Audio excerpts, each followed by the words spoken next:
News. We got news. So it is Channel 6 to Midnight News, everybody. I'm Ryan Guy.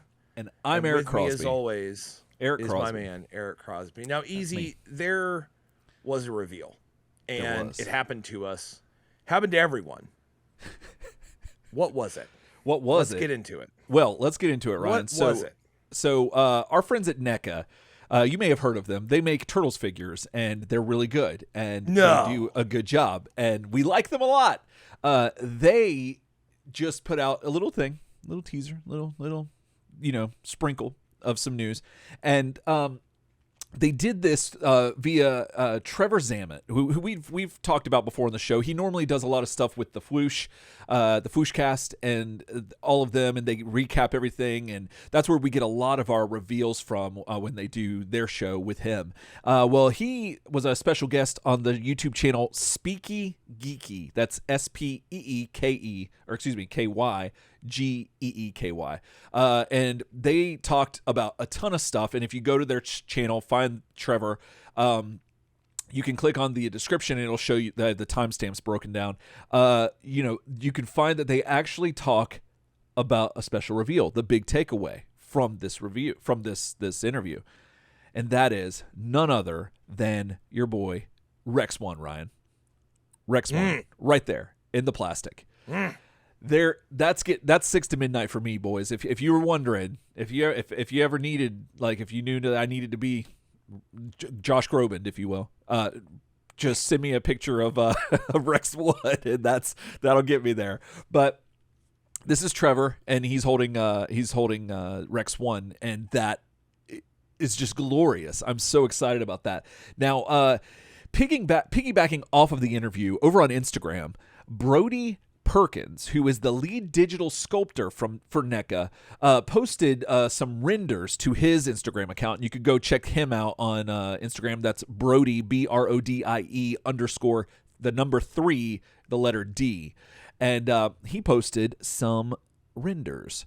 So we got the front side, the face of your boy. And he looks just like he walked right off the screen. And fantastic. Now, this is all grayscale for the audio listeners. So it's just, 3D model render. And then the big thing, Ryan, the thing you and I were like wanting to make sure that was definitely going to be included. He's got the tongue. Oh, my God. Now that, and it's long. It's the whole 8, I think. It's probably about 8 inches long. Now, also in this picture, you can see his pecs are they're articulated. They can come up and are open like panels, and you can mess around in his chest, so you can keep him up to breast, if you will. And so that's really neat. And then let's see what else. We got a back shot. Looks great. And then he's got his little blaster guns. And so excuse me. So that's really what the big takeaway was from that interview. And I gotta say, this thing, especially the prototype, it just looks like everything my 10-year-old self, or however old I was, wanted out of your boy Rex-1. And so, what are your takes on this, Ryan? What are you thinking about what we just saw? It looks really good. I think so I take it the one that Trevor has is like a 2-up or something, because it's really big. It's big. That might be the prototype, because he was a bigger character. So that might actually just be the prototype. He was a bigger character, but that would put him way out of scale with the rest of NECA's offerings. Just looking at Leatherhead and looking at other figures. I mean, I could see if he's that big, but he would be massive. And he was big, but he wasn't 2 times the size of everybody big. So it'd be curious, but either way, I love I just love how kind of right angled everything is on him. I think that's a really cool look, 'cause that is how he looked in the show. Yeah. And the tongue addition just shows you that they were watching, because that's huge, and it's the first thing that I know that we're going to be looking for. Absolutely. So I mean, I think it looks great. I mean, I can't wait to see more of it. Yeah, it's just I don't know. This is one of my biggest wants from this. Now, of this line, what I want to ask you though, Ryan, what Yeah. maybe let's include him too, like Rex-1 included. Who is your favorite robotic law enforcement officer of like all of fiction? Well, if you know a real one, then you can include them too. But but as far as fiction goes, who would you say is like your top, or like your top 3, or whatever you want to do? Ed 209. Oh snap! I didn't even think of Ed 209. I thought, I was thinking RoboCop, obviously, but like, I mean, because you didn't see him. You saw him in service. Snap. You know what I mean? He was right. intended to be a police officer. You know what I'm That's saying? true. Like, so. Yeah. I mean, I want to give it up to RoboCop. But no. Rex-1's legit, but I mean, Ed 209 as a child terrified me. But Right. it was also like Ed was also like ultimately badass. Yeah. So it literally had me on the edge of like terrified, but it was also badass, which was right where I wanted to be as a child. Yes, absolutely. Equal parts scared and fascinated. Yeah. And that's what Ed 209 is to me. So I'd have to give it to Ed 209, my favorite robotic police officer. I love that. I'm so glad you said that, because I loved Ed 209, especially the toys. Like, he just his design. Well, its design is so. The design is awesome. Perfect. The design is awesome. Yes. I think NECA, I love that he can't walk down. I love that he can't walk downstairs. It's like so important. It's so important to Ed 209 that he has that Achilles heel. Yeah, all about it. So the I think NECA did make one, and I've been fighting getting it. One of these days I'm going to buy myself one, because it's just I don't. RoboCop's cool. I get it. He shoots somebody in the penis, so that's fine.